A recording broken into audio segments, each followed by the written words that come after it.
Here today, and we are going to be doing some painting. Since I'm going to be moving in here, I'm just Was silent when Meri Brown stepped into the stand. Her voice did not waver. Her truth did not falter. And what she was about to reveal would shake the Brown family dynasty forever. This moment under the fluorescent lights and the echo of the judge's gavel had not started in the courtroom. It began long before the silence that burned. The kind of silence that does not scream, but gnaws at the spirit. Meri Brown was the first wife. The first woman to say yes to Kody Brown when all he had was a dream and a smile. Before the cameras, before the show, before Robyn. Before the complicated dynamics, there was only Kody and Meri. They were young, hopeful, and devoted to a faith that encouraged love in abundance. In their religion, taking more than one wife was not simply a choice. It was considered a calling. Meri accepted it not because it was easy, but because she believed she could create something greater than herself. She became the rock of the Brown family, helping Kody convince other women to join. Opening her arms to Janelle, then Christine. She raised children who weren't hers by blood. She cooked, she cleaned, she held the family together. Even when the strain of sharing her husband broke her inside, she smiled for the outside world. But the cameras never showed the nights of silence, the cold meals, the birthdays where Kody never showed. The holidays where Robyn suddenly became the center. It started small Kody's overlooked glances, decisions made without her. Financial discussions from which she was excluded. Vacations began to revolve around Robyn. When Meri asked questions, Kody dismissed her. "Don't be so emotional, Meri. You know how complicated things are right now." She tried to endure. She sought therapy, personal growth, even started her own business. But no distraction could silence the truth. She was being pushed out, not just emotionally, but financially and legally. The moment of realization came during a family council. Christine was discussing a move back to Utah. Janelle was talking about finances. Kody leaned back with disdain, uninterested till Robyn spoke. Then he leaned in, listened carefully, agreed with her every word. And Robyn said something Meri would never forget. Maybe we shouldn't be combining everything anymore. Maybe it's time to divide the finances. It was a lightning strike. Robyn wasn't just adjusting, she was dismantling. And Kody agreed. Still, Meri stayed. Not out of weakness, but loyalty. She believed loyalty meant staying when it was hardest, fighting for what you had built. But loyalty does not mean letting others erase you. That line was crossed the night Meri found the folder, scrolling through her computer, searching old family photos. She stumbled on a file that didn't belong to her. Coyote Pass financials. She hesitated, then clicked. What she saw broke her. Pages of documents restructuring the family property. A new LLC created by Kody and Robyn, holding land that all the wives had contributed to, but her name, Janelle's, Christine's, nowhere. Loans had been taken against the land, signed only by Robyn. It wasn't a mistake. It was betrayal, cold and deliberate. Meri sat shaking. Not because of the money, but because she realized her loyalty had been answered with erasure. She thought of all the ignored anniversaries, the holidays where Kody never came, the meals she cooked that went untouched. Even on camera, she had smiled while her eyes gave her away. "I don't belong here anymore." That night, she didn't sleep. By morning, she had forwarded the documents to a lawyer. She hadn't wanted to sue, but sometimes silence is complicity. And if you don't fight back, no one will. She chose to fight. She wanted accountability. She wanted justice. Above all, she wanted her years of sacrifice to mean something. Her lawyer, a seasoned woman named Laura Jensen, studied the papers carefully. "Meri, they cut you out intentionally. This isn't sloppy bookkeeping. This is deliberate. You have a case and it's strong." Fear and resolve roared in Meri's chest. But when she stood and said, "Then let's go to court," she knew there was no turning back. What she didn't know was that this trial would uncover more than financial deception, would unravel the entire image of the Brown family. The truth did not explode. It leaked drop by drop, like poison in a well. And then came the envelope. slipped under her cabin door at dusk, blank on the outside. Inside was a USB drive and a sticky note scrawled in black marker. "You deserve to know what they did." Her hands trembled as she opened it. Dozens of files appeared: contracts, deeds, corporate filings, even a secret revised family holdings agreement. At the top, Kody Brown's signature. At the bottom, Robyn Brown's. But her name was gone, erased without mention. Dated only 2 months prior, after Christine's departure. As Meri scrolled, her stomach dropped further. Payments funneled into a private P.O. box under Robyn's name. Loans secured against land the whole family had contributed to. It wasn't just neglect. It was theft disguised as strategy. Christine, she realized now, hadn't just left because of emotions, it was financial exclusion too. By dawn, Meri was back in Laura's office, placing the USB on the desk. Laura read silently, her face tightening. "They didn't just leave you out, they erased you. We need to act fast before they move more assets." 2 weeks later, a lawsuit was filed. Meri Brown versus Kody Brown and Robyn Sullivan Brown. Fraudulent misrepresentation, breach of verbal contract, emotional distress, unlawful exclusion from assets. The news hit like wildfire. TMZ, People Magazine, Daily Mail, YouTubers and TikTokers dissecting every line. For once, the quiet wife had taken a stand. Kody was furious. Robyn was devastated. They hadn't expected Meri to break the unspoken rule, never take family secrets to outsiders. But Meri did not flinch. She had even tried one last time to settle it quietly. She invited them to meet her at a small cafe, off camera. Robyn came with a notebook.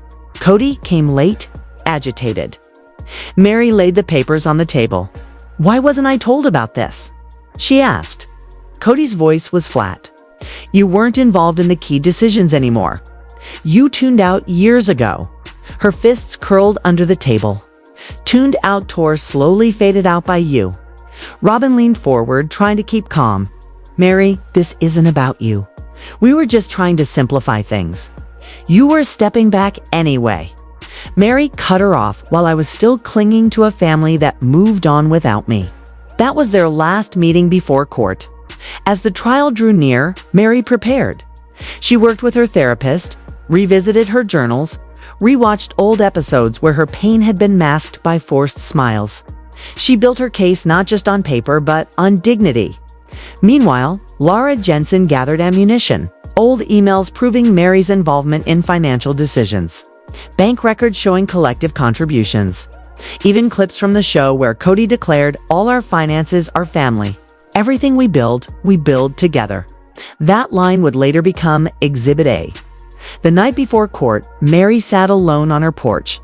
The desert sky stretched wide and silent. Her phone buzzed, but she ignored it. She had no words left to say. Tomorrow, her truth would finally be heard, not on camera, not edited for TV, but in a courtroom where they would have to listen. Morning came. Cameras flashed outside the courthouse. Reporters gathered microphones like weapons. Inside, whispers echoed through the hall until the bailiff called Meri Brown plaintiff. Meri rose. She was not dressed in black, not a symbol of mourning. She wore royal blue, the color of quiet strength. Her stride was steady, her face unreadable. She did not come with vengeance. She came with determination. Robyn entered 10 minutes later, clutching tissues, avoiding Meri's gaze. Kody walked behind her, jaw tight, eyes restless. The judge glanced at the file before him and said the words that froze the room. "There's more here than meets the eye." And with that, the battle for truth, the one Meri had been waiting her whole life to fight, finally began. Her whole life. "We're finally paying off this dang property in Flagstaff. But now..." The courtroom was silent until Meri Brown stepped into the stand.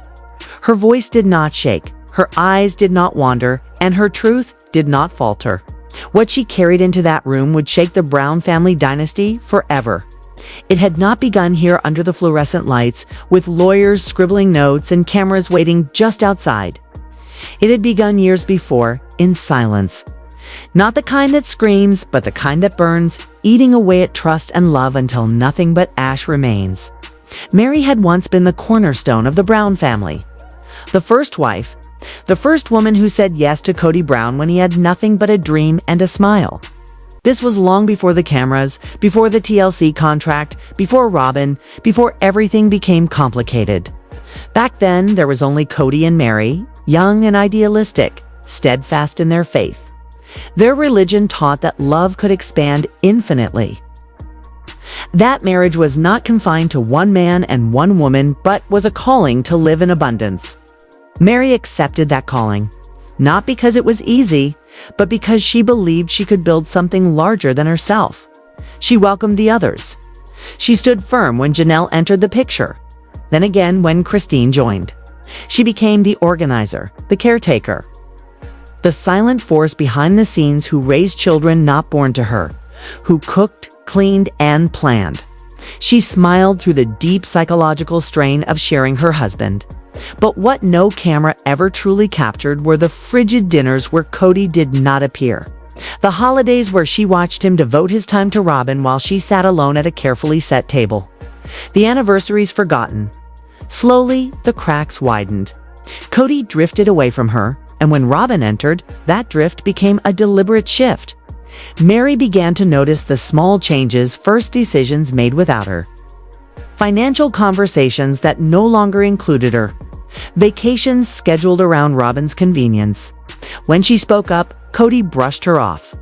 "Don't be so emotional," he told her. "You know, things are complicated right now." She tried to adapt. She threw herself into therapy, into self-improvement, into her own small business ventures. But distraction has limits. And none of it could hide the fact that she was being erased emotionally, financially, legally. She remembered the moment she truly realized it. A family council had been called. Christine was talking about going back to Utah. Janelle was worried about finances. And Kody sat with his arms folded, aloof, impatient. Then Robyn spoke and everything changed. His body shifted toward her. His face softened, his tone attentive. And then Robyn said the words Meri would never forget. "Maybe we shouldn't be combining everything anymore. Maybe we should separate finances. It's too complicated." Meri felt it like lightning to her chest. Here was the woman she had once welcomed, now proposing the dismantling of the family vision. And Kody agreed without hesitation. But even then, Meri stayed. Not because she was weak, but because she believed loyalty meant holding on when things grew difficult. She thought fighting for what they had built was the noble choice. But there comes a point where loyalty is no longer love, it is surrender. That breaking point came one night when she was scrolling through her computer. She stumbled across a folder that didn't belong to her, tucked away among old family photos. It was titled Coyote Pass Financials Private. She knew she shouldn't open it, but something deep inside told her she had to. What she found shattered her. Page after page outlined restructuring plans for the family land. There was a new LLC created by Kody and Robyn, names that once mattered hers. Janelle's Christine's were nowhere on those documents. She was gone, erased on paper as she had been erased in spirit. There were loan applications too. Documents showing that Kody and Robyn had leveraged the land every wife had contributed to as collateral for loans that benefited only Robyn's private LLC. It was betrayal in black and white, cold and deliberate. She shook as she scrolled, tears falling not because of the money, but because the loyalty she had given, the years she had sacrificed, had been discarded like nothing. The warnings had always been there. The missed anniversaries, the birthdays spent alone, the counseling sessions where she poured out her heart only to meet Kody's blank stare, the nights she cooked dinner only for him not to show, the moments when producers asked her to smile, and she did, though her eyes screamed the truth. "I don't belong here anymore." That night, she did not sleep. By morning, she had sent the documents to an attorney. She did not want to drag the family into court, but at some point you must fight back. Her lawyer told her the truth she already knew in her gut. She had a case. Not only that, she had evidence. And so the decision was made. Meri Brown would take Kody and Robyn to court. The lawsuit spread through the media like wildfire. Headlines lit up, Meri sues Kody and Robyn for fraudulent misrepresentation, breach of contract, and financial exclusion. Suddenly, the quiet first wife was the loudest voice in the room. TMZ reported it. People magazine followed. YouTubers dissected every angle. TikTokers shared clips. The woman who had been dismissed, ignored, and silenced was now front and center, and the world wanted to hear her. But before the trial, she tried one last time to avoid it. She asked Kody and Robyn to meet her quietly, away from cameras. They sat in a small coffee shop.